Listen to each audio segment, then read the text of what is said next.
Hi, my name is Gary Stewart, and I'm the founder and CEO of FounderTribes, a mobile app that's like Tinder, but for founders, allowing founders to hook up with experienced entrepreneurs and investors for feedback, and when they're ready, possibly funding, all from their mobile phones.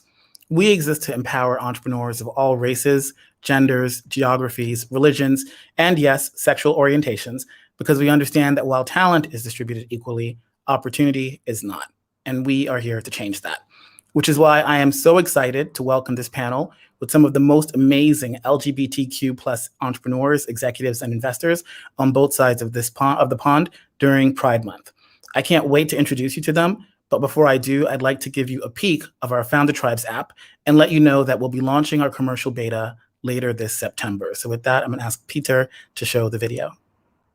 We live in a world where more than 500 million entrepreneurs will never get access to the feedback, networks, and capital they may need to realize their dreams. Talent is distributed evenly, but opportunity isn't. FounderTribes exists to change that.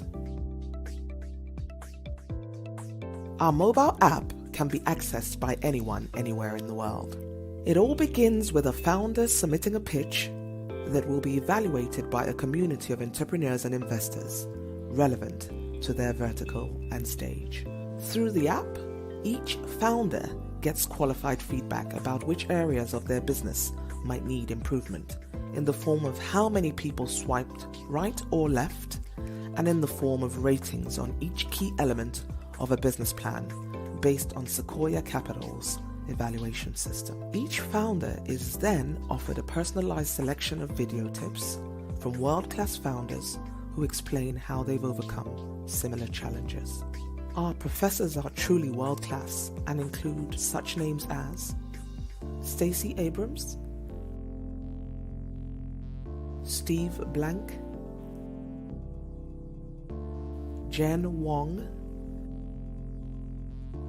and Anne Wojcicki. If a founder wants more support, she can access our curated database of coaches and mentors and set up one-to-ones, all via the app. Each founder iterates her pitch until the community of entrepreneurs and investors say that she is investment worthy. We'll then introduce her to relevant funders appropriate to her stage and vertical, including venture capital, angels, and alternative finance. We already have paying customers, including Capital Enterprise. And our investors include American unicorn founders such as Sandra Daniels, founder of Thumbtack, which has raised $436 million from Sequoia Capital and Google, Zach Bookman, founder of OpenGov, who has raised $140 million from investors including Andreessen Horowitz, executives like Jamie Broderick, who is the former head of wealth management at UBS UK and Jersey, and Dana Wagner, who is currently the chief legal officer at Impossible Foods, which has raised $1.4 billion from investors like Serena Williams, Katy Perry, and Jay-Z. We are leveling the playing field for entrepreneurial talent. So download the app, accelerate your business, and empower yourself.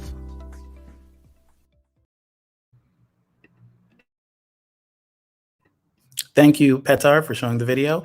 Before getting to the panel, I'd like to turn this over to our partner and co-sponsor for the event, StartOut, and in particular to StartOut's community and volunteer manager, Emma Holland.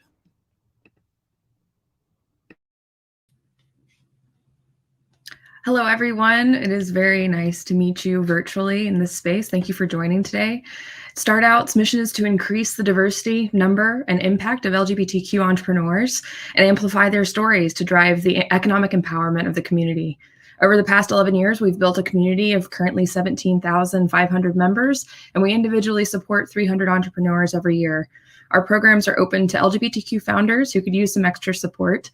And in terms of supportive programs, we are excited to partner with folks like FounderTribes to amplify the voices of underrepresented founders this Pride Month. Please visit us at startout.org if you'd like to learn any more. All right, that was nice and sweet and short. So thank you so much, Emma, and thank you for supporting us. And now, without further ado, I'd like to invite Alexandra, Allison, Harry, Benjamin, Lorenzo, and Alex to the stage.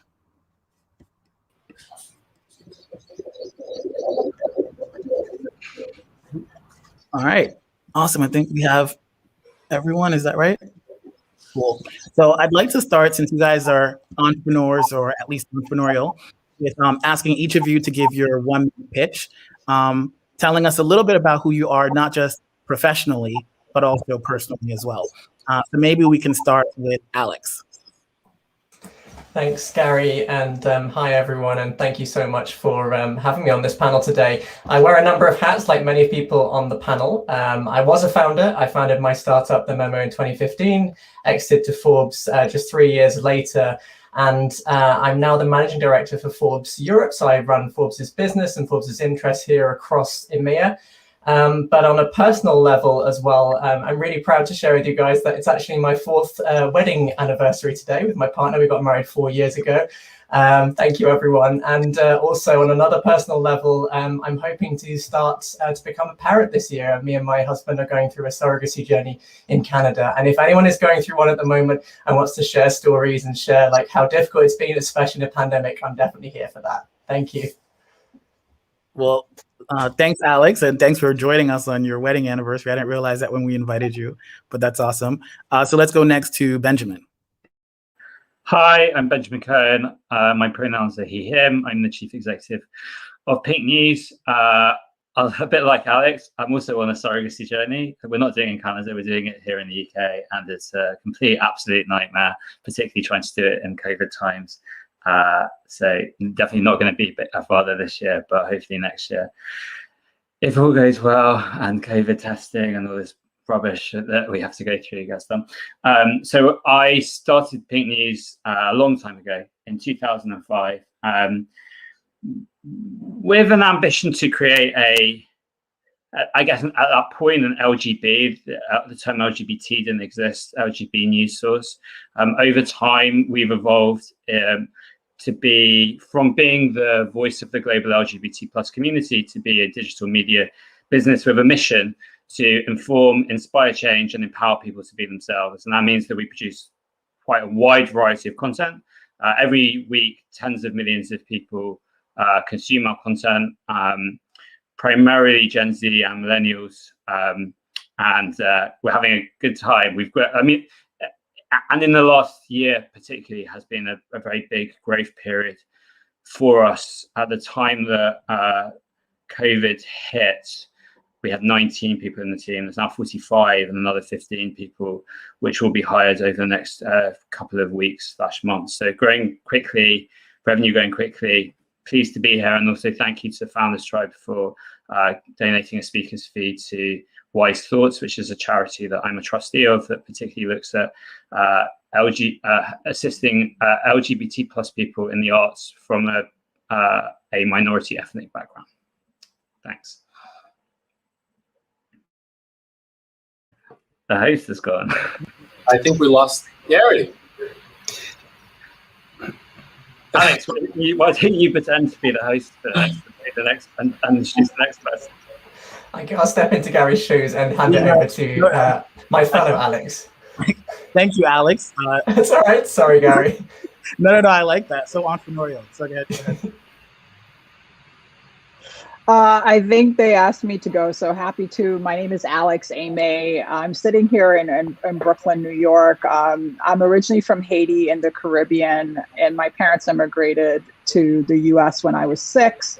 And it's really been a fantastic journey, I would say. I am currently a director at Facebook, where I lead our network investments emerging markets program, basically providing connectivity across Africa, Latin America, and APAC, focusing on bringing more internet to more people across the world. Prior to that, I spent about 15 years doing corporate finance, mostly private equity in Africa and in emerging markets, and lived in London for a while. So my journey has taken me from Haiti to Brooklyn, where I'm sitting here again, to Boston to Africa, back to tech in Oakland and the San Francisco area and around. So I consider myself to be a global citizen, and it's great to be with you all today. Awesome. Let's go next to Allison. Hi, everyone. Thank you, Gary. I'm Allison Blixt. I'm sitting in New Jersey, so not that far away from Alex. Although I used to judge New Jersey when I lived in New York, so if you're feeling that, Alex, I get it. I'm the Director of Professional Development, Diversity and Inclusion at Wilson Sonsini. I started my professional career as a lawyer, and then I saw the light. They're not quite, because I still work for law firms. But I moved into this space because I felt that as a lawyer, I didn't get the right opportunities and for growth and development, and so moved into this kind of role at law firms. I've also been around a little bit. So I started in New York. I grew up in North Carolina, actually, but I started working in New York. I moved out to London, spent about 12 years, almost 12 years in London, and then recently came back right before the pandemic to the New Jersey, New York area. And I'm pleased to be here. Thanks, Gary. Thank you. So let's go next to Harry. Thanks, Gary. Hi, everyone. So I'm Harry. I was also once a founder. I founded a drinks company in my 20s that we eventually sold to private equity. And I, in about 2009, joined a fund called Balderton as a VC. Thought, oh, I'll just do a couple of years before I found another company, and got a bit hooked, frankly, on VC. So here I am in 2021, still a VC, now with Omer's Ventures, which is Canadian pension fund, the sort of venture arm. We have teams in Toronto, London, Palo Alto, and investing in tech companies at sort of Series A. I'm also one of the sort of founding board advisors to Diversity VC, which many of you will be aware of. And if you're wondering why a posh white guy is involved in diversity, I'm also a gay man, and great to be part of this amazing panel. Awesome. And last but not least, Lorenzo. Hi, thanks, Gary. My name is Lorenzo Tione. Also came to the States via Italy, where I grew up. So originally European, immigrated in the States, went to school here, and then started my first company back in 2003 in San Francisco. After an exit, I looked at doing a number of different things, and I didn't really know where the world would take me. I got interested in venture. I started a couple of other companies, one of which actually I got a chance to work with Ben on. I co-founded StartOut, which we've heard from earlier today. And so I've spent the entirety of the last 15, 16 years kind of really at the intersection of entrepreneurship and LGBTQ advocacy in a number of different ways. And most recently, I'm the managing director of Gaingels, which was born originally as an LGBT group of investors investing in LGBT founders only, but today is the largest and most active venture investment syndicate in the world that's dedicated to diversity in leadership at all levels in the venture capital ecosystem. We support diversity and diverse founders where they are, as well as helping companies to build inclusive and diverse organizations in a number of different ways, both with capital as well as with a direct attention to hiring, board development, and DEI. So that's what I'm spending most of my time on today, and I'm happy to be here and be a part. And I'm also happy to say that Gaingels is a proud investor in FounderTribes. And thank you for that, Lorenzo, especially the money. So no, that's awesome. So I think that the first question I was going to ask is, there's been a lot of attention this week on Carl Nassib, at least in my kind of news feed, the kind of first openly gay NFL player. Should we be surprised that people still think it's a big deal to come out of the closet? I mean, I guess in my world, everyone's out of the closet, but I guess in a lot of people's other worlds, it's not. So maybe you guys can tell us a little bit about, like, how did you interpret that news? And maybe if you wanted to share any bit of your experience coming out, whether personally or professionally, that would be great. I think I wanted to start this time with Harry, because at least for me, you came out via a Medium post. And you talked about, like, the fact that at that point you hadn't even come out to your fellow kind of VCs at Balderton. You did it when you were leaving. So maybe we'll start with you. Yeah, look, it was a strange experience, because I had, when I was running my company, we were a small diverse team, and we were, I was kind of out, and I always did that slightly embarrassing thing when someone's first day, when they joined, I'd always say, hey, by the way, just so you don't sort of put your foot in it, I'm gay or something. And so, it was never really a big deal. And then I got into this VC world where, back in 2009, and I'm sure Wilson's changed a huge amount since then, but, it was an all-male investing team. There were a bunch of women that, worked as either assistants or as receptionists and sort of brought everyone tea during meetings and that kind of thing. I mean, it was like being back in the 19th century. And the banter was, pretty alpha male. And so there I was thinking, look, I've got this job, which, by the way, having been a founder for 9 years, it's kind of pretty hard to join something totally new, particularly in an area where you feel like you're way out of your depth. And so I was kind of paranoid about I don't really, I'm not really good enough for this job. I've got, massive imposter syndrome, but combined with, oh my God, they obviously haven't noticed or realized that I'm gay, because they wouldn't have just said those two really awkward things. And now I feel like if I bring it up, it's going to be even more awkward. And so I just sort of, I did mention it to a couple of my kind of peers, but I was in this kind of weird, oh, wow, I'm having to kind of go back in the closet again, because I'm now in this sort of strange alpha male kind of universe, where all the founders that come and present seem to be, male, with only very few exceptions, and talking about, the football and the wife and the, just sort of no kind of nod at all to diversity, I guess.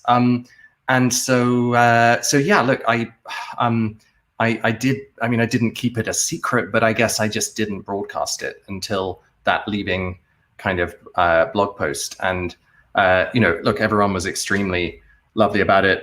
I think most people had figured it out by then, but it was something that weighed on me and made me feel like I couldn't really, I was always just having to check, do that kind of pronouns thing of they about other halves and the kind of bullshit.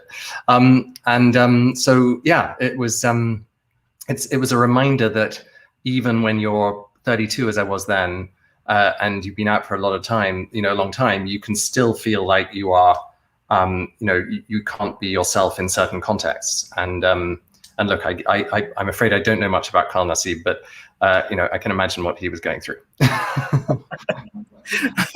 Okay, cool. And I guess Benjamin, how did you interpret the news, if you kind of followed American football? Or just I literally pay no attention to American football, but I do find it interesting that we still don't have a openly gay Premier League player in England, in our football league. I mean, there are lots of openly lesbian players in the women's game, but not in the male game. And obviously, at the same time as that happening, it was yesterday. There was also the UEFA, the football ruling body, preventing the Munich stadium being lit up in the rainbow flag colours to kind of protest the match, because it was Germany versus Hungary, and Hungary obviously has recently passed a lot of anti-LGBT or is trying to pass anti-LGBT legislation. But I was pleased to see that the pitch was invaded by someone carrying the rainbow flag. So it demonstrates how important actually some of these issues in sport actually are. In terms of coming out, it was making me laugh when Harry was saying, because I actually had no idea that Harry wasn't out in the VC world at that point, because I know Harry, and I just assumed everyone knew that he was gay. But I haven't really found it that difficult. I didn't mention in my sort of intro, when I first started Pink News, I spent 6 years as a correspondent for Channel 4 News, which is one of the main network news programs on air. And it was well known in the business at Channel 4 News that I founded Pink News, but I found it difficult to talk about my sexuality because it's lots of public school boys with accents quite like Harry's in the newsroom. And actually that I found myself sort of talking, rather than saying boyfriend, saying words like partner. And I don't know what it was, probably my own prejudice. I just always assumed that the camera people would be the most homophobic. And I was in Seattle to interview the founder of Groupon, and I think it was Seattle, Chicago, somewhere like Chicago, and I was having a drink with this cameraman, and I used partner, and he said, "Look, Ben, we all know you're gay. My son is gay. Can we just drop this bullshit and just talk normally?" And we did, and that was quite important for actually realize that sometimes it's your own, as an LGBT person, it's actually your own prejudice that makes you think that other people won't accept you when they actually could do. So that's probably my thoughts on that. Cool. And then since you brought it up, I'm going to ask Alex and Allison, is it easier for women? Since it does seem, kind of like Ellen came out first and she didn't really seem to have any sort of issues. There's always this notion that it's harder to be. Ellen has a lot of other issues though, Gary. Yeah, a lot of other issues now. But let's maybe hear it from Allison first and then Alex in terms of what is the experience like when you're a woman? I don't know if it's easier. I think it's interesting because in all the spaces where I've worked, there were no affinity groups when I first started working, dating myself, but in the affinity groups that I'm a part of now and that I've been a part of for years, and when I've shown up at LGBTQ industry events, it's always far more men in those settings. So there are far more out men. I don't know if it's percentages. I don't know what it is. I have my own theories, but I won't go into it too much. So I don't know if it's easier, but I also found I've always been pretty much out in my career. But I still remember, I always just assumed people knew, because once I had told a few people, I don't know why I thought people would be talking about it or something. Maybe I'm just self-obsessed, but I remember having this conversation with someone, and my wife is Italian, so I speak some Italian, and I remember speaking to an Italian HR manager at one of my firms. And she said something about, why do I speak Italian? And I said, perché mia moglie è italiana, because my wife is Italian. And she said, no, tuo marito, no, your husband. And I'm like, no, mia moglie. And there are many ways in that phrase that I'm saying woman. But every time I speak Italian and I say that, people correct me because they think that it must be the language. It can't possibly be that I'm lesbian. And I also think it's much harder if you're bi, because it's easy for me to come out just by saying my wife, done, end of conversation. But I think if you're bi, it's a whole another level of difficulty because you don't necessarily want to explain it all. So I have bi friends who find it really difficult. All right, that's almost a good introduction to Alex, who on top of it, you're Black. So tell us about the intersectionality of all of this. Sure. I mean, I would say that I've mostly worked in male-dominated industries for the last 25 plus years, mostly corporate finance, private equity for the bulk of it, and now in tech as an investor. And so I've frequently been the only woman in the only Black person in the room, and maybe the only person who identifies as queer. And I say maybe because I wasn't out for even though I was out in college, even though my friends knew and whoever I befriended knew, it just wasn't part of my calling card or how I introduced myself. And I wasn't in a relationship, so there wasn't my partner or my girlfriend or this is what we did on the weekend. I was head down hustling, trying to keep swimming. So I wasn't really out. Facebook is the first place that kind of on day one, when I entered at a walking one-on-one with my current manager, and I had started and I needed to take a week off within the first month because I was taking my partner, my girlfriend, on 40th birthday trip. And so on our first walking one-on-one, I was like, hey, by the way, I'm going to have to take a week off because I have to go to Costa Rica for a big birthday trip for my girlfriend. So that was how I came out to him. But, I think that it's not easier for women. It's definitely not easier if you have other areas of intersectionality. It's definitely not easy in Africa, where there are lots and lots of laws that not only prohibit, but can put you in jail or even threaten your livelihood. So I think the advancements and America should not be taken, or in Western Europe and certain places should not be taken for granted, especially if you're living a global career. I was an investor. I raised money in the Middle East. I raised money in Asia. I lived in South Africa, which is by far kind of the most open of most African countries, for about 9 years. And that provided some respite. But a lot of the places that I went, a lot of the places that my companies were in are not open, are not, particularly positive environments. And so I haven't necessarily found it that easy. But I think being out creates an opening for other people as well. The fact that people knew or got to know, a lot of people would approach me on the side. They weren't necessarily out, but the fact that I was vocal made it easier for them to feel more comfortable having those conversations and being more comfortable in the spaces in which I was in as well. And I think that's important. All right, great. And then going to Lorenzo, I guess one of the questions I had for you is, growing up in Italy and then coming to the US, I saw you in Gawker and a Speedo. Like, what was your experience like in terms of going from kind of European culture, where it seems sometimes to be a little bit more open in some ways, to an American culture where it might be a little bit different? Like, what were your experiences in terms of translation?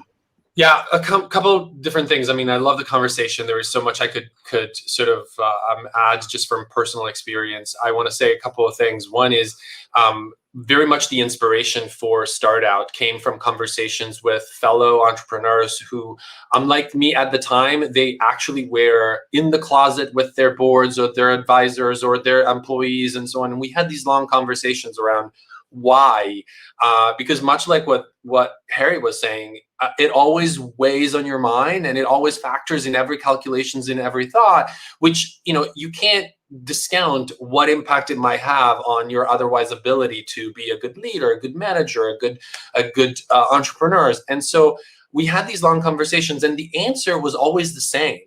The answer was always like, well, look, you might be right. Maybe I'm overplaying this in my head or not, but I have a very clear sense of what I have to lose, and I don't know what I have to gain from coming out.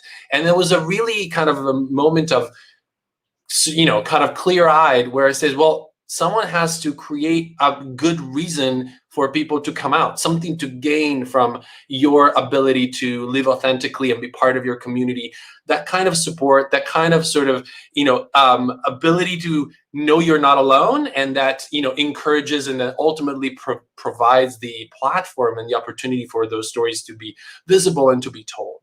From the point of view of what you mentioned, is like, it was really always interesting to me. I mean, I, much like probably everybody on this panel, sort of grew up with my own, some real, some built in my head, sort of fears and challenges around my identity and so on. And when I first came to the States, I wasn't out.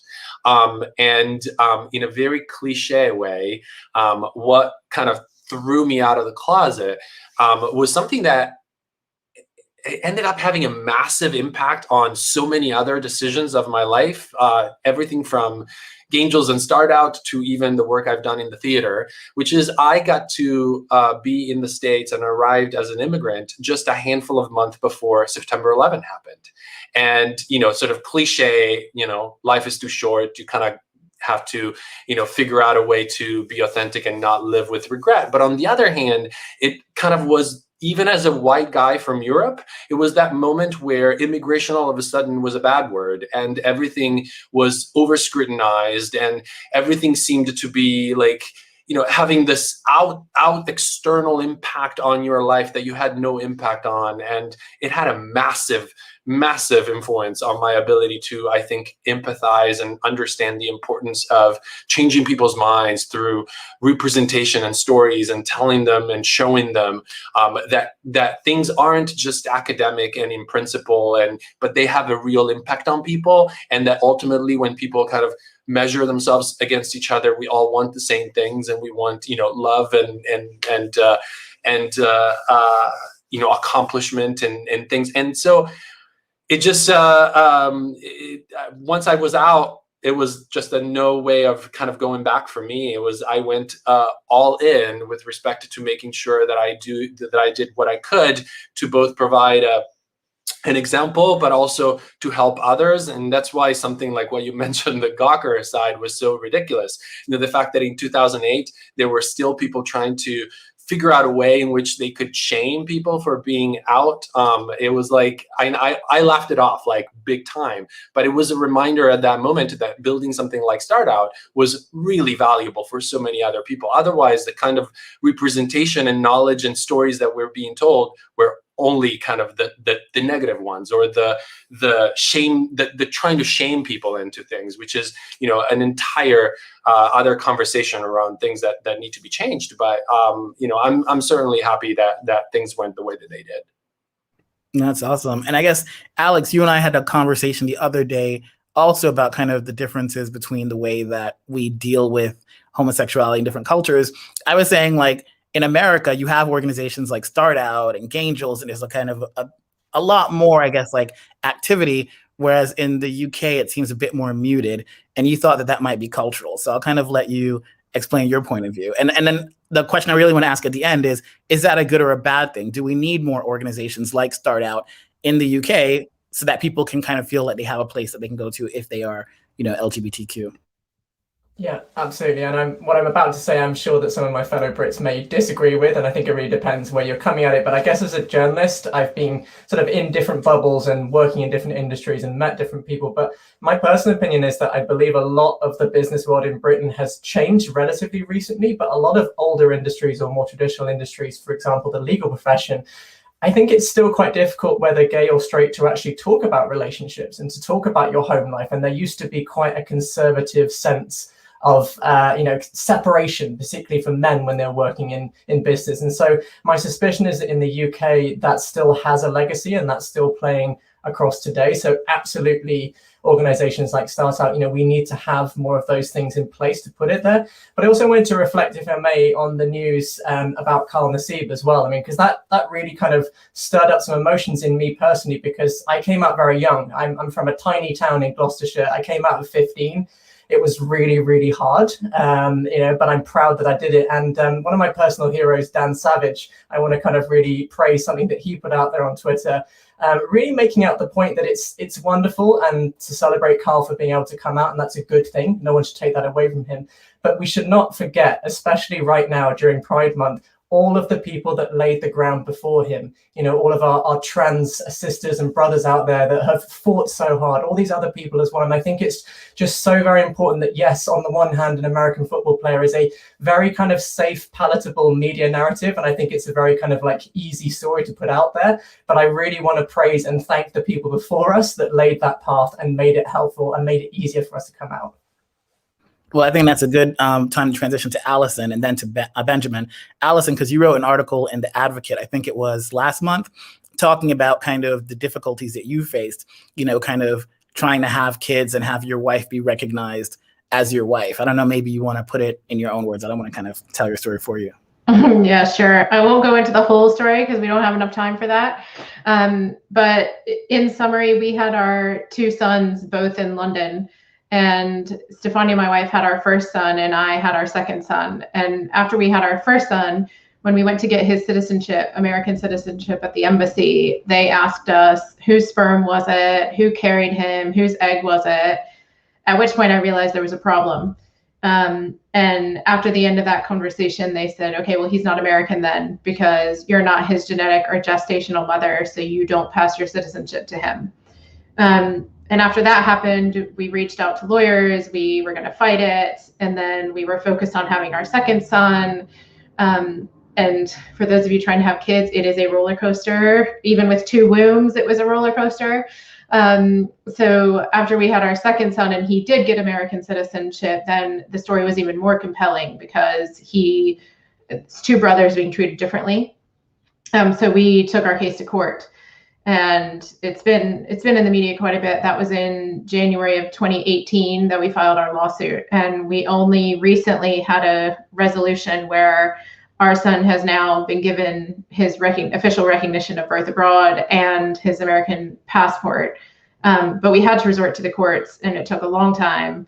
And we were amazingly privileged and lucky because we could find lawyers to help us. We understood the lingo. We also I knew that marriage mattered. So we were married. We had a civil partnership in the UK in 2009 when it was only civil partnership.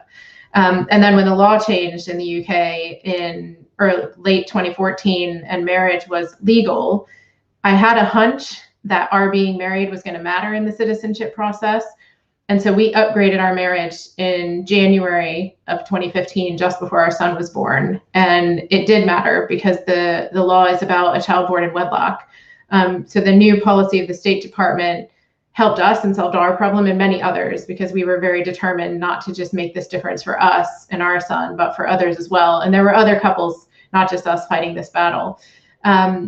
But if we lived in a jurisdiction where marriage hadn't been changed in that very moment, and we had still been in a civil partnership, then it would be a completely different story and we still wouldn't have a case. So we've changed for a lot of people, but there's still a lot more work to be done. And Alex and Benjamin, what have your experiences been like as kind of gay men trying to have kids? Maybe we'll start with Alex. Thanks, Gary. Well, I have a sort of positive story to tell actually from a Forbes perspective. So in January, to my utter surprise, the company announced that we are now receiving a surrogacy benefit as employees at Forbes. And I know that that's more common in the US, but I just want to say from a personal perspective, it's not the money. The money, is helpful. And as I'm sure Benjamin will also mention, it's not a cheap process to go through. But it's actually just the sentiment, to know that the company you work for and the people that you work under like really believe and support in your family and what you're trying to do. And so it was like the most wonderful news to happen at a point where we were having so many issues with the journey as well. It was such a huge boost. I'm happy to also just share a few things. I didn't mention it in the beginning that so I must have had an impact for Alison in a positive way, which I'm pleased to note, because I sort of co-founded and chaired the campaign for same-sex marriage in England and Wales. So at least that was able to help in your situation. That was so Pink. It's such an important thing for me to mention. Like Pink News secured the backing of Nick Clegg, David Cameron, and Ed Miliband to back same-sex marriage in 2010. And then we launched the Out for Marriage campaign in 2012, which helped coalesce people in favor of same-sex marriage. One of my arguments, I gave in the Select Committee in the House of Commons in Parliament, that was looking into same-sex marriage, that was examining the bill, was the impacts on parenthood, because I was clear. And I wouldn't use the same language now, but like my now husband and I were clear at that point we would be wanting to start a family, but we wanted to be married before starting a family. And we wanted to do the kind of classical, traditional, whatever, process of getting married and then having a few years of being married and then, going on the journey to parenthood. My experience of surrogacy, it's actually really difficult. So we're doing it in an unusual way. So my sister-in-law is our egg donor. So by introducing that as an additional thing, let's say that we have the closest genetic link to us as a couple, it's made it more complicated because it's not the same as using an egg bank, because it's about someone else. And this has also been around my sister-in-law's marriage, and when her husband, who's in the military, is serving overseas, which is a much better time for them not to be have the risk of, if someone is being an egg donor, they're hyper-ovulating and extremely fertile, and they didn't want to have a baby at that point. So it was a really good time for us to do it. That meant everything needed to be around other timelines, and COVID kept getting in the way. We're doing a different route to Alex. So we're doing it in the UK, which commercial. So it's similar to Canada, but there are some distinct differences. So in Canada, although commercial surrogacy isn't allowed, it's altruistic. There are involvement. There's the role of businesses and things in the process that there aren't in the UK, or not legal anyway. And so we decided to do it in the UK, for a variety of reasons. It's not financial. It's more just about the relationship we wanted to build with a surrogate. And unfortunately, a friend of ours offered to become a surrogate for us, and and we started that process, and unfortunately for health reasons hasn't been possible. So then we met someone else, and it's just hard to make it happen. It's not the same. So our friends who've done it in America on a much more commercial basis, it's been a much smoother transition and process, because there are businesses involved and people are being paid rather than receiving expenses. So it's a different method of doing it, and the impact on an intended parent is completely different, because there are professionals managing the service rather than you as an individual navigating a sort of hopeful pregnancy, or in our case, there's no pregnancy yet, because we haven't done our transfer yet, but managing that journey together. And what has been unhelpful for me, because I have spoken publicly about us looking to do surrogacy, is I get trolled on social media all the time about it.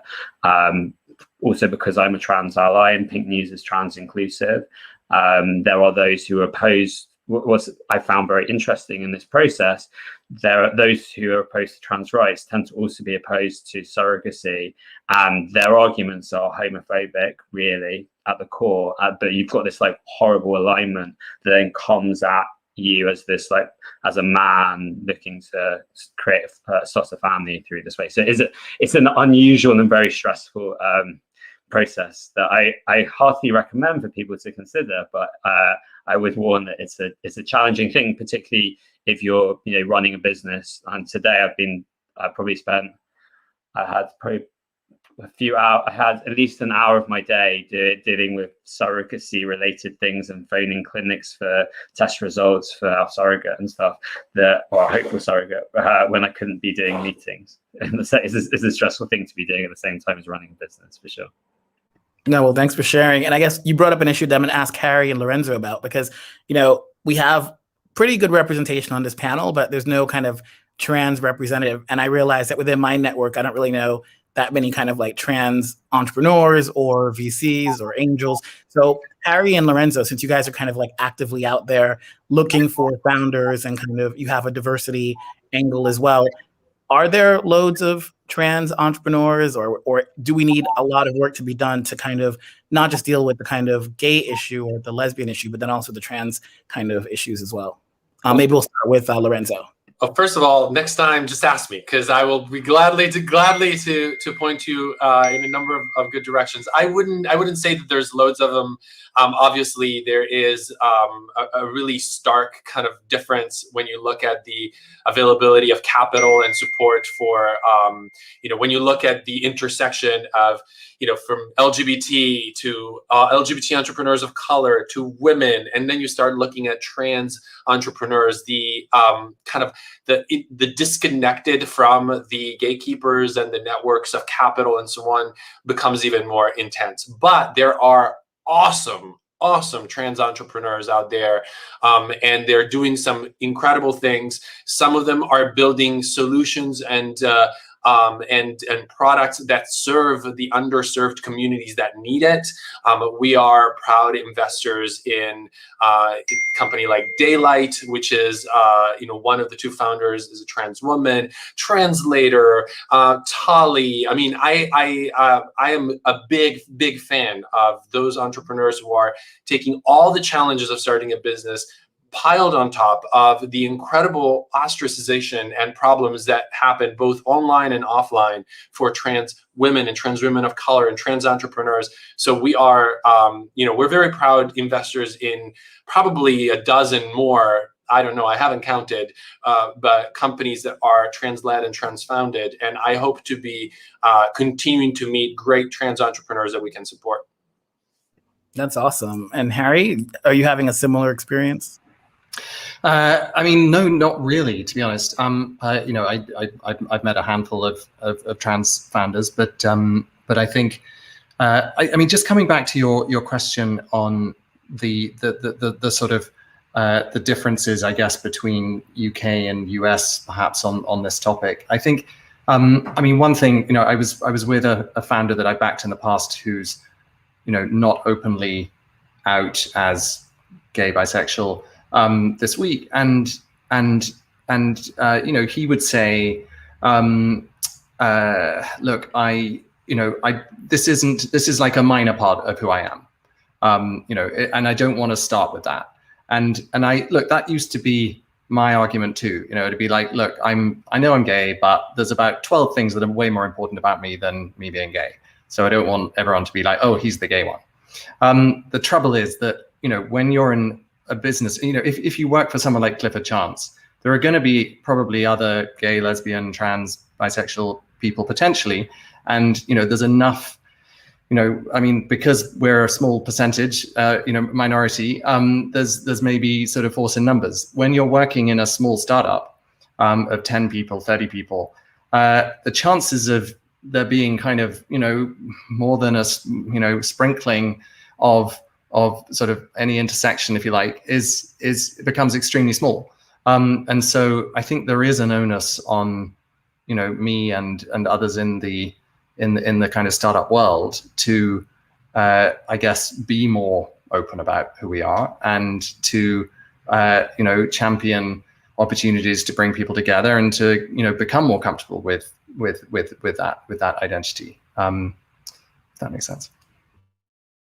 No, that's perfect, because I think it's a transition to the next question, which is probably our last one, and it's for everyone, which is, so if I'm a gay founder, well, I guess I am, but if I'm a gay founder out there and I kind of am feeling that like I don't really fit in, I feel like Harry did when he wrote that Balderton piece, what are the resources that are out there for me besides, like, I guess, StartOut and kind of Gaingels that I should be really kind of looking towards? Because I guess for the Black community, it seems like really clear. There's a lot of focus on kind of the lack of funding for Black founders, for women. There's a lot of focus on the lack of funding for women, but at least in my opinion, for LGBTQ plus founders, there's not really that much attention. I don't even know what the statistics are in terms of the percentages that are getting funded. So what would your advice be to founders out there in terms of the resources that they should be looking towards, et cetera? And is there a gay or pink mafia out there that I just don't know about, that I haven't been invited to, or and how can I get an invitation? So let's start then with Alex Wood. Thanks, Gary. I think the best resource I can really think of is people like we've got on the panel today. Seeing Benjamin again, actually, just thinking back to like a few years ago when I was at my lowest point, tearing my hair out when trying to run a media business, a startup. I'm so grateful for like the time we spent together, just chewing the fat. And I think I remember reflecting after we had that chat that actually I wish I had reached out to people earlier, and I really regret actually sitting, Googling stuff, getting stressed out. If you're a founder, just reach out and you'll be surprised how many good people out there will help you. And in answer to your second question, Gary, gay mafia, as far as I know, there isn't one, but if there was one, it would be at Soho House. All right, awesome. All right, let's go to Benjamin. Yeah, so I was remembering that as well, Alex. I think the thing that obviously definitely meant that I did chat more was we were actually looking to raise money at the time. We decided against it, and someone who was an advisor to Alex was the VC at a VC fund that we were talking to. So I was getting like brownie points for doing it, as well as being a nice guy, which obviously I am.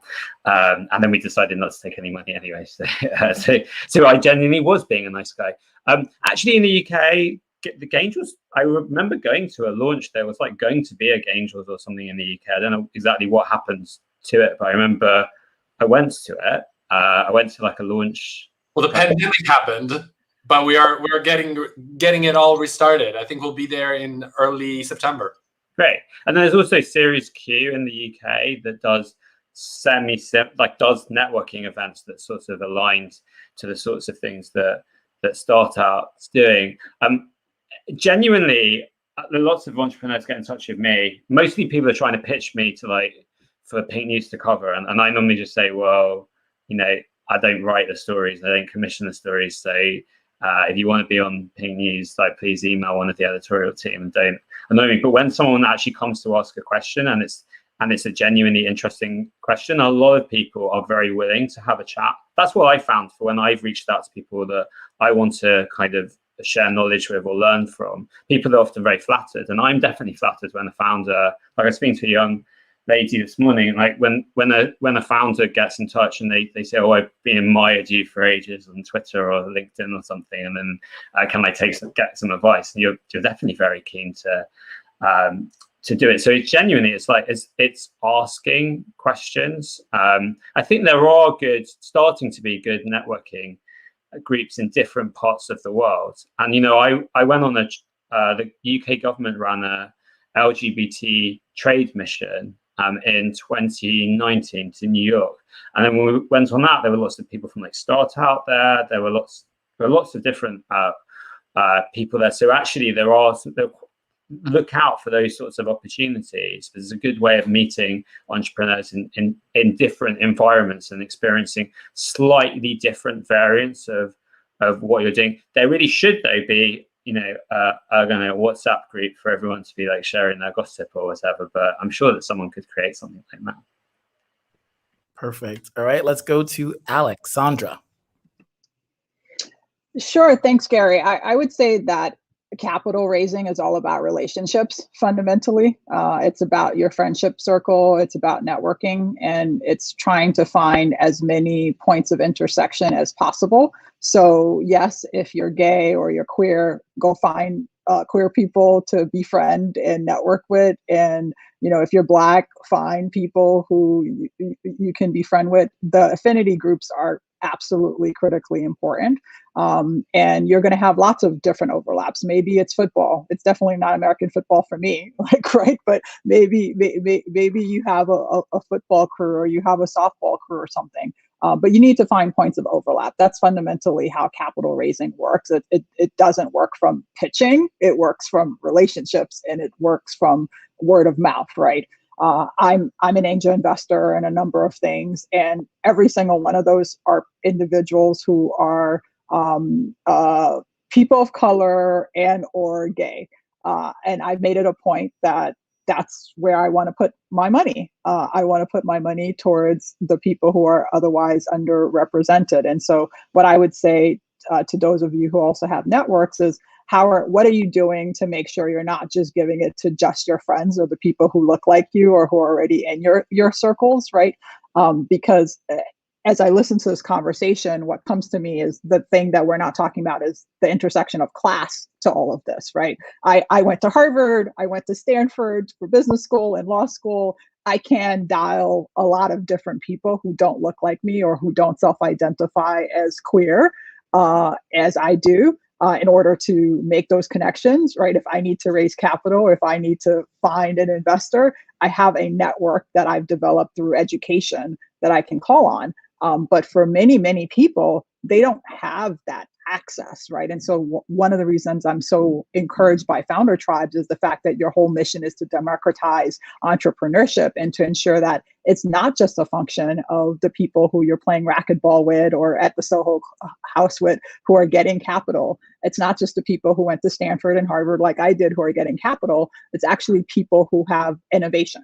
And for me, coming out was about living authentically and being able to be creative, right? Like that was the advantage, was that in having one less thing to worry about or one less thing to be cautious about, it unlocked my ability to think broadly and to think creatively. And I think that's something that we're really missing out when we limit it to just the people and, you know, our circles. We're not really letting that full creativity flow. And so yes, networking is important. Reach out to as many people as possible. But for those of you who already are networked, you should also be reaching out too, right? Broadening your networks and making sure people who don't look like us or who don't have the access that we do on this call are part of these conversations. Awesome. And thanks for the investment, by the way. All right, let's go next to Allison. Alex summarized that so well that I don't know how much I have to add. But I'll also say, you know, talking about the queer spaces that you're in and using those networks and using those relationships, and not with this idea of I'm making this friend because of this, but just the more that you have connections, the more likely you are to be able to use that connection later. It sounds so obvious, but even my softball crew, for example, in London, The firm I was working at did a certain kind of law, and a guy that I knew from softball was looking for a lawyer. And so we connected about that, having no idea when we first met for years, actually, possibly what we even did. So in the US, it's almost people err on the side of always talking about what they do for a job. And in the UK, maybe sometimes on the side of not talking about it. So kind of inserting enough information so people know what you're doing and what you're up to. And also when approaching people directly, having the right tailored questions for them. So someone mentioned, I think Benjamin mentioned, like flattery is a good way when it's authentic flattery, but also asking the right questions, giving enough information so that the person you're reaching out to has something to respond to, and will make people more likely to respond. Do you know what? Something Alison just said just reminded me. One of the next people to join Pink News is actually, they're an entrepreneur. They tried to start a business, and the reason that they got the job is they had reached out to me like a year ago, had to ask for advice about their like digital media business they were trying to start. It didn't work out for them to start the business or the thing they were trying to quite do. But then when they applied for a job, and I was catching up with one of my team, and they said, "Oh, there's this person applying." I'm like, "Oh, I remember him."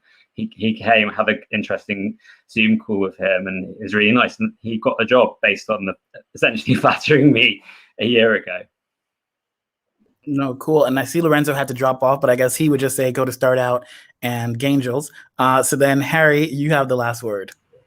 Oh my God. I mean, look, everyone summarized it so well. I mean, one thing to say is like, I am so grateful to the sort of different group of people that I've met through being gay. You know, it is, I have like my, you know, as Alex was saying, my university network and my kind of McKinsey and, you know, entrepreneurial network. But, you know, I've met the most extraordinary people that don't fit into any of those through you know, the gay world. And look, it is, I think there is a bit of a gay mafia in the West Coast, you know, particularly surrounding sort of Peter Thiel and co. There's much less of that here for whatever reason. You know, there aren't the Alex Schultz's sort of multimillionaires, maybe, although there are a number of extremely successful gay and lesbian founders. So yeah, but I do think it's been an amazing blessing for me. All right, so we're almost on time. This has been an amazing panel. Thank you all for joining. Alex, Allison, Harry, Benjamin, and in absentia, Lorenzo. So I think now I'm gonna ask Nzube to come because he's going to help us to get access to the startup competition. Nzube? That was supposed to work. Okay, cool.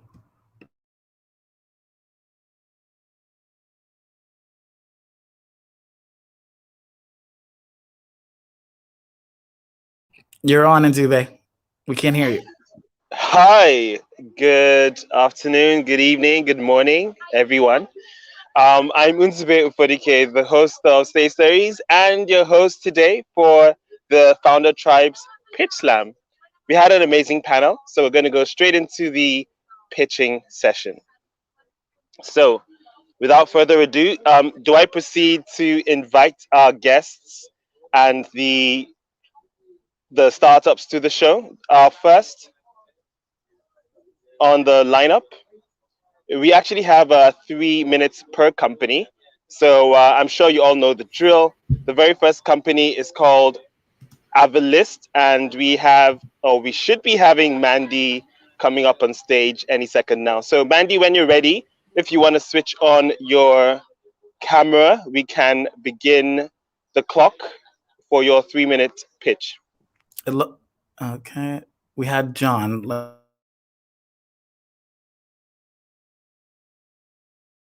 So in terms of the pitching order that I've got here, it's Mandy, then Charlotte, John, Atom, and Cole. So that's Avalist, Conscious Gear, Pacemaker, Tomtex, and Pause of Pride, respectively. Is that the same order you've got? Fantastic. Welcome, Mandy. Your time starts when you're ready. Over to you. Oh boy. All right. Can everyone hear me? All right. Good. Loud and clear. Thank you. I was really ready for a technical difficulty.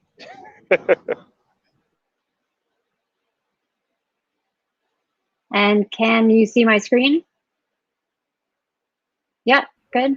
Yeah. All right. Awesome. Let's do it.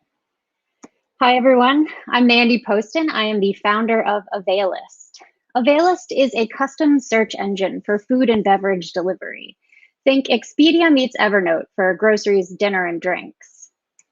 A little bit of background about myself and our why. 11 years ago, I'd left my job and I was actually working on my application to culinary school when I ran into the founder of a new startup. I ended up joining, running operations and product, and I'm proud to say we grew that to 20 million bootstrapped. But that was a lot of late nights, a lot of time on the road, and a lot of food delivery. And I really, really love food, and I really, really hated ordering it. That's because I was tired of app hopping, ending up with mediocre food after long waits and high fees, which I didn't understand. And I realized there's a problem. The delivery marketplace is too crowded. There are a lot of big players doing roughly the same thing, and a lot of new players doing new things that you probably haven't heard about. And that means businesses of all sizes are losing time and money on customer acquisition, and shoppers are growing increasingly frustrated with that confusing landscape. Our solution to that is threefold. It's to aggregate, organize, and personalize. By centralizing all the information, like Expedia, and allowing the user to organize that in a personal way, like Evernote, we become the bridge between the shopper and the delivery service they really want to use. Well, how many services can there actually be? But if you consider the fact that the market is expected to grow to $154 billion by 2023, it makes sense. There are a lot of players operating in this space. So how easy is that to centralize? I'll answer that with our traction. In our beta alone, we have over 25 delivery services. 91% of our users like the app, and 81% were able to discover new delivery. And that represents successful tests in over 26 cities. So how are we going to make money? Well, we have 3 revenue streams. The largest, proven by companies like Expedia, is an affiliate model where we charge a very small commission to the delivery companies for the orders completed through our platform. We also have a paid premium tier and ad revenue. The team working on this, a wealth of experience in the food and beverage and mobile design space, as we keep those 2 things at the front of everything that we do. And we're working with strategic advisors who all have executive experience at major unicorn companies to help us with our go-to-market strategy, which is to target spend in 3 geographies, with digital marketing focused on cost-conscious shoppers and outbound sales focused on small to mid-market delivery services. And our customers are loving it. Here's Monica, ecstatic with the organic watermelon she had delivered, and maybe more ecstatic about the $9 she saved on that delivery. In order to continue to delight our customers, we're currently raising a $200,000 pre-seed round to expand the team, build premium features, and execute our go-to-market. And with that, I'll say thank you so much for your time and open the floor up for questions. Perfect timing on the clock. Ooh. So how much time do you have for questions, Gary? I think it's 2 minutes. 2 minutes, 2 minutes. Brilliant. So the clock starts now. 2 minutes for questions. Thanks.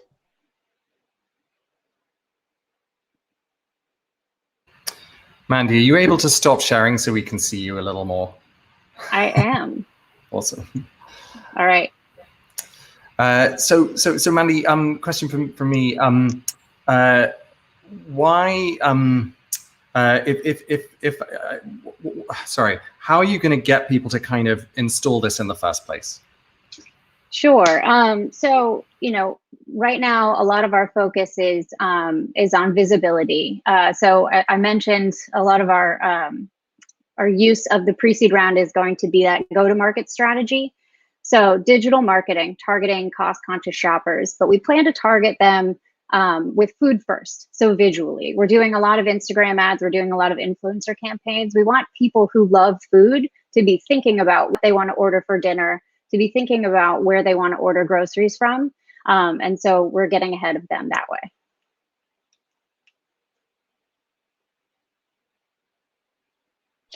One more minute.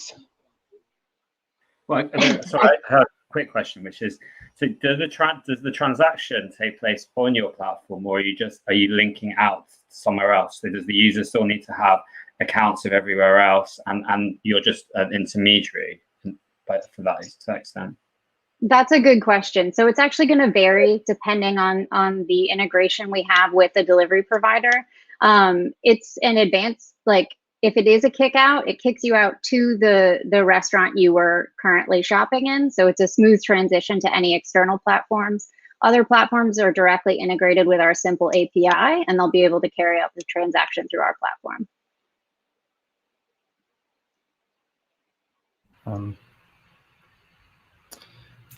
If no one else, Mandy, I was just going to ask, what is the, oh my God, sorry, I literally totally blanked. I'm so. That's fine. I'm afraid that's all we have time for right now. Thank you so much, Mandy. We have our next speaker, Charlotte. If you want to, brilliant. Thank you. So your clock starts when you're ready. Thank you.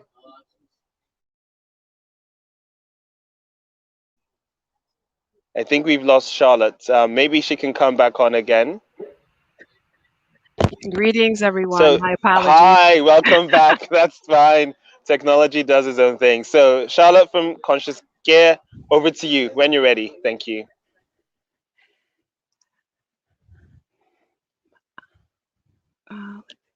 I am working on sharing my screen. Sorry about the delay. Hello, hello, hello. Greetings, everyone. This is your girl, Charlotte Young Bones, and I am the founder of Conscious Gear. We provide outdoor gear and apparel for the plus size, big and tall community. So you're probably wondering how we got here. Well, several years back, I had a health scare. And at the same time, I learned that I weighed, well, way over 300 pounds. And it was a combination of all that was going on. And what I was learning is that I needed to take back control of my life. And so I did. And one of the things that I did, I remember the first day when I went to the gym for the first time with my first gym membership, is all I could do is 2 minutes at 2 miles per hour on that treadmill. But within 16 months, not only had I lost over 100 pounds, I crossed the first of many finish lines of 50-mile ultra marathons. And while that was victorious, it was bittersweet. And a lot of it had to do with the fact that I was struggling to find outdoor gear and apparel for my bigger, curvier, taller body. And it was then that I recognized there was a gap in the market, and I decided to start Conscious Gear. And so the good news is this: I would change my slides, but for some reason it's not working. Anyways, we're going to keep it moving. The good news is this: the outdoor gear and apparel industry is like a $400 billion industry, and is due to grow to about $1 trillion by 2030. We're going to start off actually with the hydration pack. And in the US alone, that hydration pack market is worth well over $330 million and steadily on the incline. We have landed on our prototype. We have gone through 4 iterations, lots of beta testers, and we feel like we can not only go to market, but be able to capture a few percentages of that market with our business.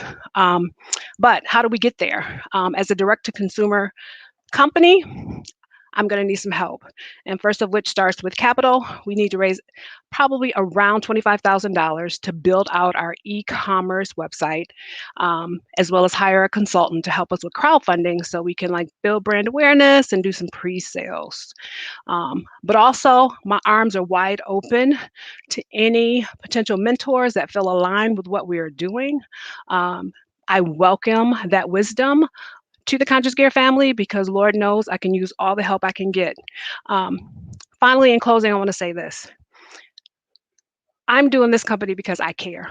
I care about people with bigger bodies like myself. And I am here to make a positive social impact, to break down the mental and physical barriers for bigger folk to get to the outdoors and live a healthy lifestyle. So thank you guys so much for your time and consideration, Founders Tribe, for this opportunity. And I look forward to your feedback. Thank you. Thank you so much, Charlotte. Great pitch. And we're going to move over to the judges for a 2-minute Q&A. So when you're ready. I actually had a quick question, which is, sure. Have you looked at, in terms of funding funding it essentially through debt to fund the advertising that you'll need for your e-commerce, because quite a lot of D2C brands are now doing that rather than raising equity and essentially getting loaned the money for the Facebook and the Instagram ads and paying it back essentially monthly as the revenue comes in.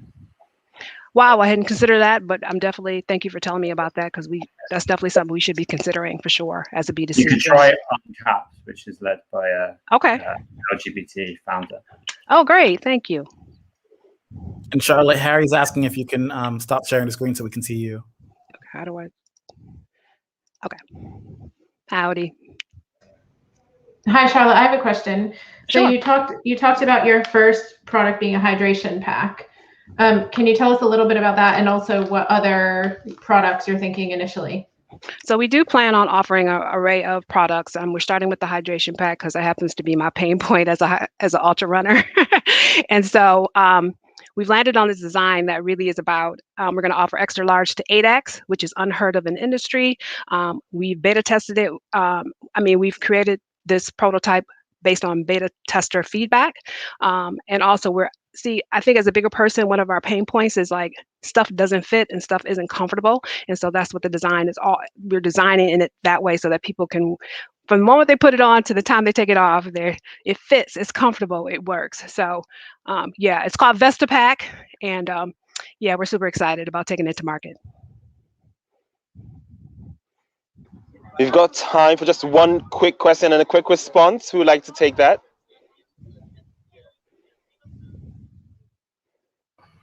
Just a really quick thought, Charlotte, for you. I mean, I would be spending my resources on, because I think you can build a website yourself on Shopify that'll fulfill what you need for, $25 a month or something. I would be spending my resources on, funneling customers to that rather than building that. I wouldn't underestimate your own ability to create, something. I mean, I've seen the website you've got now. Something that looks good, but the most important thing is you just get people coming through it soon, so you like them.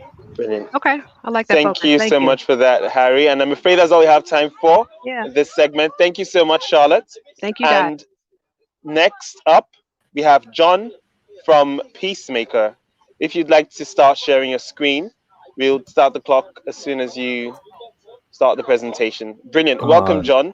Thank you. We can see and hear you. Are you able to share your screen, please? Yep. Let me click all the right buttons. Brilliant. Cool. There we go. Can you see the screen? We see your screen. So your clock starts now. Thank you. Hey, everyone. John McLaughlin, co-founder and CEO of Peacemaker. When you look at the news, we have this terrifying sense that the hackers are winning.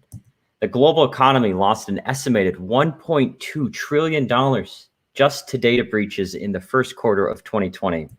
And if this trend continues, we're on track to lose $10 trillion in 2025.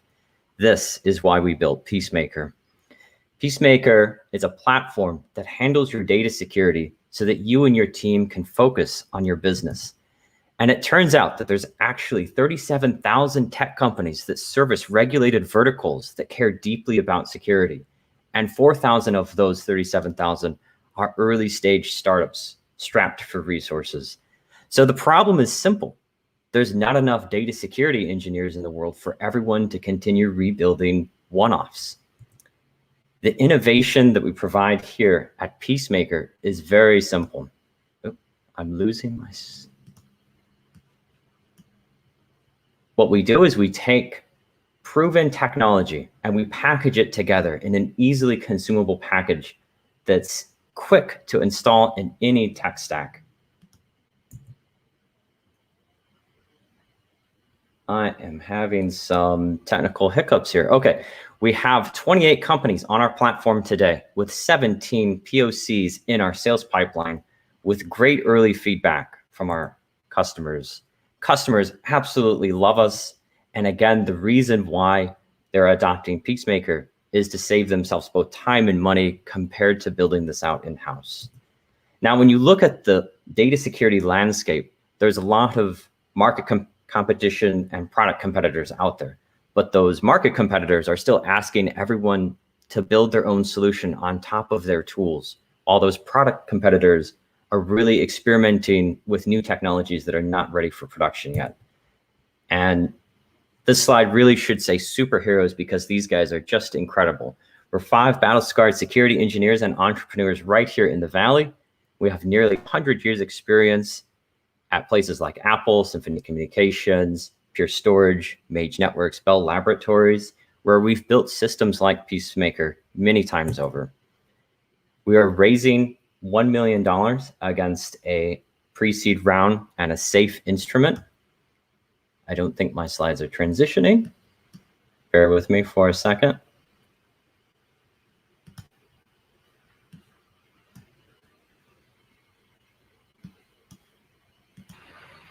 You've been hacked. I have been hacked. Oh, there we go. I went all the way to the end. No, this is a performance issue on my machine. Doesn't like all of the streaming. I will just end. I'm afraid that's all we have time for, but thank you so much. Thank you. Okay, so in the interest of time, we'll move on to Q&A. The 2-minute countdown starts now. Thanks for turning off your screen share, by the way. Brilliant.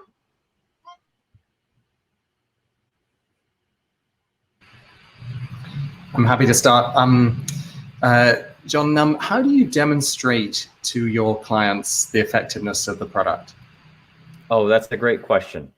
Well, our sales pipeline, it always begins with a quick demo, a quick discussion around what are their security goals and how Peacemaker can be a drop-in solution to help them meet those data security goals.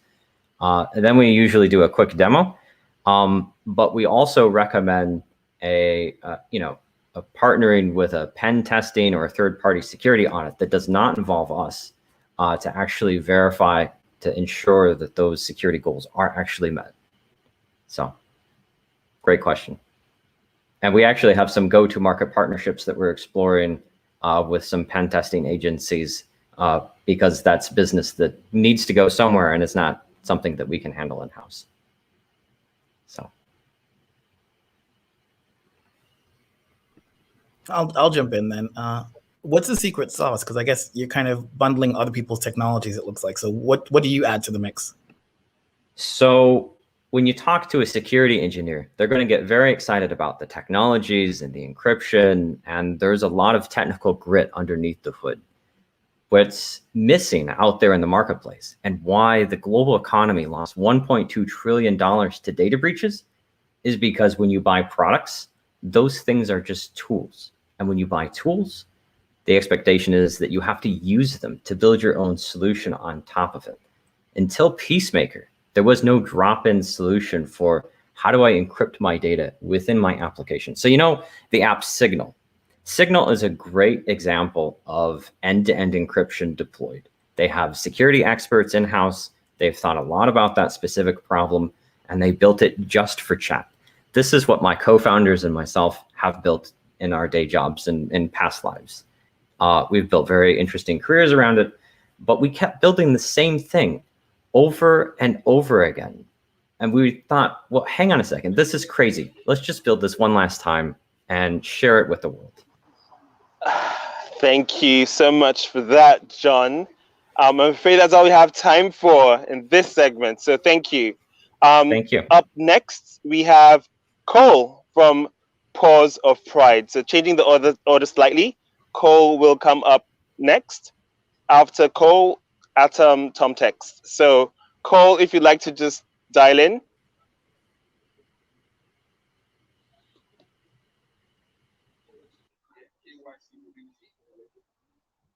So let's see, just slight technical delay. If Cole or Atom would like to join us, let's ping them. Hey, Cole, thank you. Hey, lovely to see you again. So I'm going to start the clock when you're ready. And Cole all the way from Hong Kong, and it's pretty late out there right now, so do appreciate you joining us today. The 3-minute countdown starts now. Oh God, sorry about this.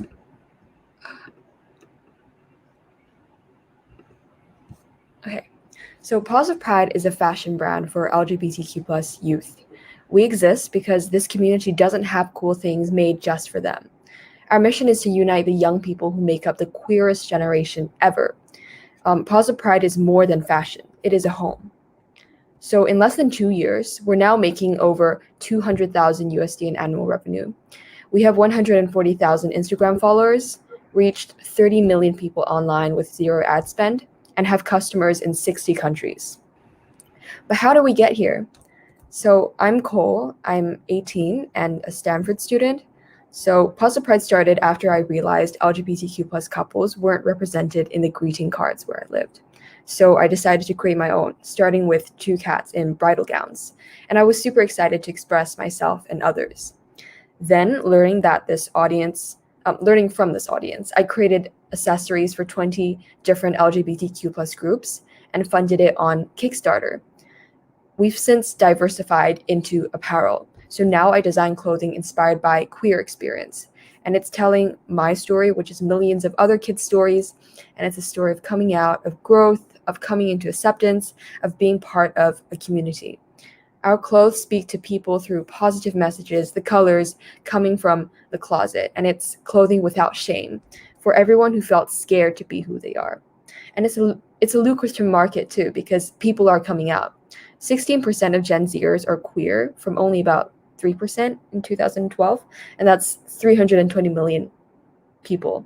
And this market is basically wildly large, and yet mostly unseen by apparel brands. So our style is super eclectic. So we combine the bright and colorful pieces of the 60s, inspired by the sentiment of revolution, with like this fresh, clean, colorful aesthetic of like iconic characters like Pepe and Powerpuff Girls that have become memes and pop culture symbols. And our products are super queer. Our previous collection was themed on this kind of queer reimagining of the world. And our most recent collection will be a reinterpretation of the colors of the rainbow as taboo feelings of LGBTQ plus young people. So what are our key strengths? 3 parts. 1, the fashion industry at large is still struggling to understand inclusivity and LGBTQ plus representation, and that's a message we consider always. 2, we use a really interesting co-creation strategy, and that's how we grew from basically 0 to 140,000 followers through this strategy. It's make beautiful things, build community, and make statements together. And that's the soul of the brand, which basically no fashion brand can compete with. And finally, we do DTC differently. So what DTC traditionally does is it focuses on this operational model. But what we do is focus first on our relationship with our followers. And why? Because people never really buy DTC because of the product. It's always going to be about that world. Really sorry to interrupt, Cole, but I'm afraid we run out of time. So if we can just pass on to the judges for a quick 2-minute Q&A, that would be brilliant. Thank you. I'll start because I've seen your pitch before, because I know you sent it to Pink News. I don't know if anyone got back to you, but I did get sent to Pink News. That's good. I just wanted to see, are you making the stuff? You're like actually getting the stuff manufactured yourself? Are you holding stock, or are you producing it somewhat based on demand? I hold stock. So I work with a manufacturer nearby, and yeah, we pre-order things before we try to sell them. And if you don't mind, just start with a quick follow-up. So how do you predict what things are going to be the most demanded? Like, how do you define the stock levels, or are you do you just feel you just get it? Is there any kind of science behind it, or do you just kind of know? Because it's really impressive that you've been able to build that level of sales from that standing point. Thank you. 3 ways. 1 would be Instagram. So we actually do a lot of engagement with the community based on what we should create. And I think just recently we did this post about pitching this kind of concept idea for like an inclusive skirt for all genders on our Instagram, and it just like kind of blew up. So we kind of know we can kind of gauge basically our audience's response directly through social media. The second is we use email. So we send out emails to like random samples of our audience just to again gauge their interest. And third, we sometimes do pre-orders. And based on how many people order, we can kind of know, oh, we ordered this much this time. And if it's like really good, we can probably like order a lot next time and stop doing pre-orders entirely. Cool. Sounds good. Harry. Oh God, I love the pitch, Cole. Do you have any kind of plans to go multi-channel in terms of real life, real world spaces as well? Yeah, I would be super interested in doing like a pop-up shop in like a key location, London maybe, or LA and New York. I know these are our big three, and yeah, potentially going into retail as well. Yeah, for sure. Brilliant. Thank you. Perfect timing. Maybe, I'm afraid that. Can I just say, don't win this thing. I'm going to make sure I'll reply to the email that got forwarded to me. So we'll have a chat. Brilliant. Brilliant. Thank you so much, Cole. And we have Atom up next. So if Atom would like to, perfect. Your 3-minute countdown starts when you're ready. Okay, let me try to share my screen quickly. And hello, everyone. My name is Adam. I'm a co-founder of Tomtex, and today I'm excited to share Tomtex with you in more detail. At Tomtex, our mission is to unleash the power of the nature to transform the world of materials in which we can address some of the environmental crises that are going on in the world. And today we start with leather.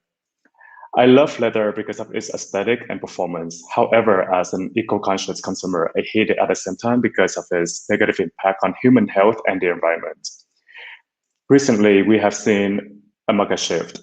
With an increase in the global warming awareness, consumers nowadays are far more concerned about brand socials and environmental responsibility. It leads to the high demand of the bio-based leather market. Today, we have developed a technique to create a new generation biomaterial, which is made from 2 key ingredients. The first ingredient is cayenne, which is derived from either shisha waste or mushroom. And the second ingredient is wasted coffee ground. Our material will work as an eco-friendly and economical alternative to animal and synthetic leather.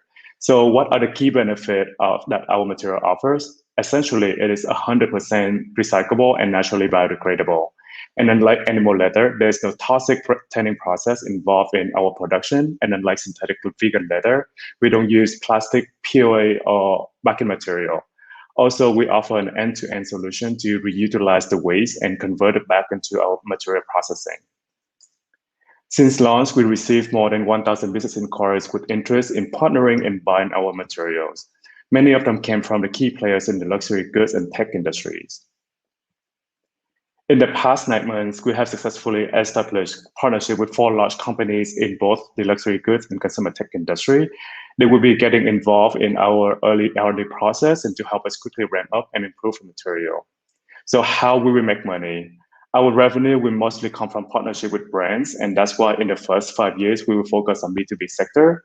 And from year 6, we will also expand our revenue stream to B2C with a focus on e-commerce business, offering the material to individual consumers. So how do we stand out from the competition? Other bio-based leather, such as apple leather and cactus leather, still use polyurethane in their formula and production, and they also use backing material. Also, bioassembled leather like microworks and bow thread is very difficult to scale up and still apply the tanning process in the production. So we are going to raise $3 million for our seed round with 2 main goals: scale up our R&D and grow our team with focus on hiring scientists and operations specialists.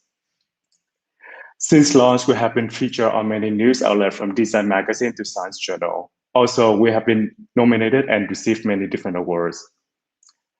Our team are professional with passion to make environmental impacts. We have a diverse background in business, material engineering, and design. We also have support from our mentor and advisor with different expertise to help so much, Atom. I'm afraid that's all we have time for right now. So we're going to move over to the judges for a 2-minute Q&A. We're going to kick off now. Thanks for turning up your sharing. Yeah, sure. Adam, great pitch. Do you have any IP protection on your product? Yeah, so we filed a provisional patent last September, and we are going to convert it to non-provisional patent in the next month or so. And we're also going to file another provisional patent in the next few months. I actually don't. I'm really sorry. I don't really have a question because it's not an area I know enough about. So if someone else wanted to jump in. I'm sorry, can you repeat the question? Or? It's not actually a question. I don't actually have one because I don't know enough about this area. So maybe Harry. Okay. I guess the other thing, Adam, it sounds like a great product. How did you come? So, what was the breakthrough that allowed you to develop this superior version of sort of natural leather, if you like? Yeah. So actually, my co-founder Yun, she's not with us today. She is the creator of Thumbtacks. She used to work in the fashion industry for a few years, and as a fashion designer and textile designer, she recognized the impact of animal leather or synthetic leather, and she wanted to create another leather that is 100% green to the environment. And also, there's a lot of misunderstanding or misconception of greenwashing in the market right now. So we want to make sure that the consumers getting what they truly deserve. And obviously, we have to ask about the S&M market. Yes. And any other questions? I'll just throw one in. The competition. I couldn't read the slide. Can you just run us through again, why you're materially better than the competition? Yeah, sure. Let me reshare my screen. Okay.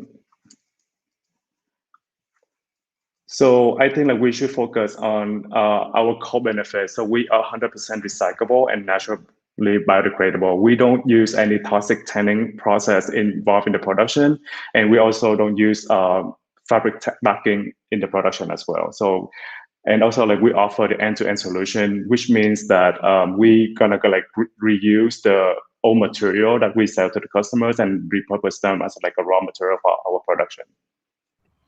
Thanks. Yep.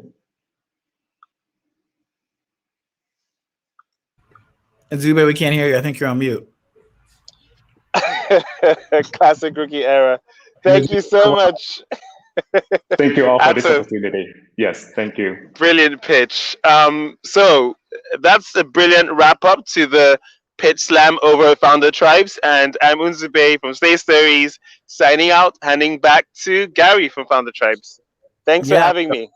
I think it's going to be for me, Benjamin, and Harry to deliberate. Harry has to jump off, so he's going to send me his feedback, and then Benjamin, you and I just go on the link for judges. Maybe we can just get your feedback as well. So fingers crossed for all the amazing pitches. All 5 were brilliant, so I'm sure you'll have a very tough decision to make and selecting one. Take care. Bye-bye. Right. Thanks, Nzube. Great job. So Benjamin, should we jump on this link?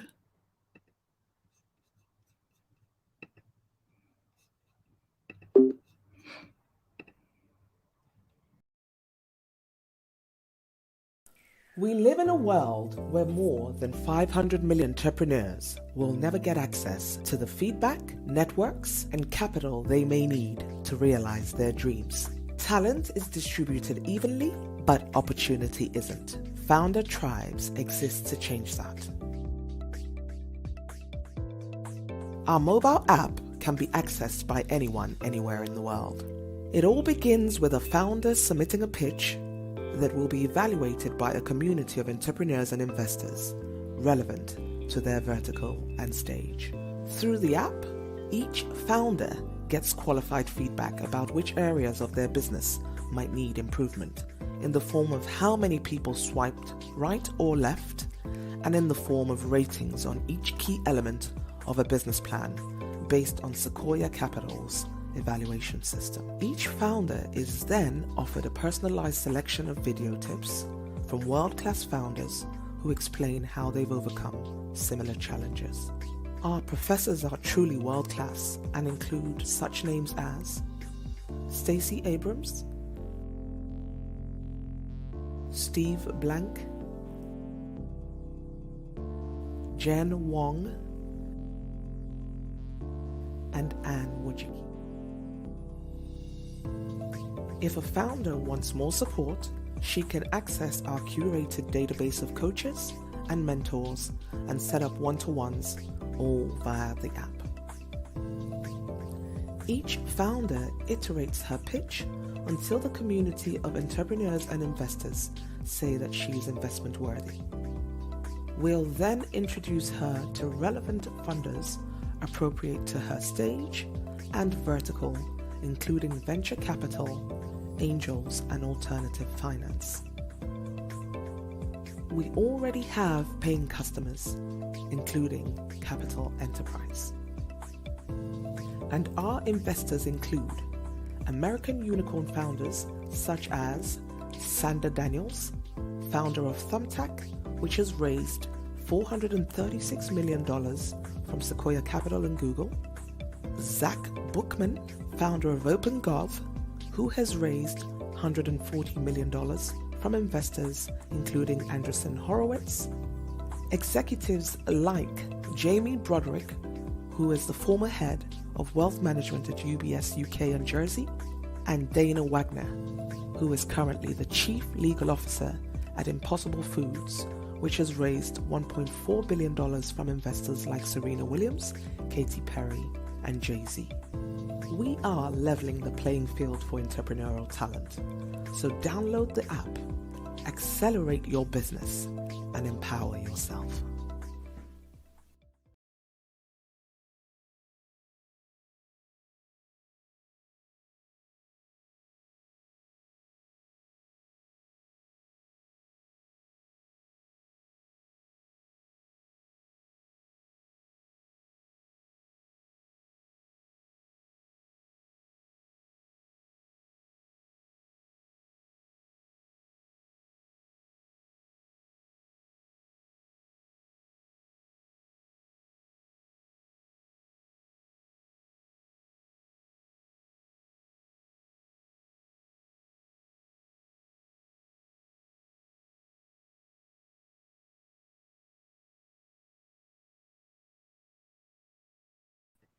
All right, so that was an amazing job and very international group of founders. I think all of the judges were really, really impressed. They sent me their feedback, and we have a winner. I don't know if we're going to bring the person on board, but just in case, maybe I'll say it first. The winner was Paws of Pride, Cole from Hong Kong. I think that the team is trying to see if we're able to kind of bring her to the stage. If not, great job. Everyone was really impressed. And as he said during the pitching itself, Benjamin was particularly impressed, and he's going to reach out to make sure that they do some sort of follow-up with Cole from Paws of Pride. So we'll give it another minute or so to see if she comes on, just so she can say something and accept her victory. If not, then thanks to everyone else who participated. You guys all had really great pitches, and it was wonderful to see not just the diversity of the LGBTQ plus community, but also just the diversity of ideas. And so, yeah, Cole, you won. I'm really excited. I felt like the other pitches were all just so amazing, so I'm really honored. Yeah, no, I mean, and I was saying before you came on that Benjamin was particularly impressed, and he said that he'll be in touch. So that was really great. And Harry also kind of loved what you were doing. So yeah, I think it was really, really great. And congratulations. And we'll be in touch with you soon to see if there's any way that we can help you and all of the other finalists to kind of get to the next level. Sounds really amazing. All right. Thank you for the opportunity. No, thank you. And what time is it in Hong Kong? Oh, it's 2:30 a.m. Yeah, okay. So you really are a hustler. So good job. All right. Well, let's be in touch. And thanks, everyone. And have a good rest of your evening. For those of us that are not in Hong Kong, for those in New York as well, have a good afternoon. And we'll be in touch for our next tribal pitches.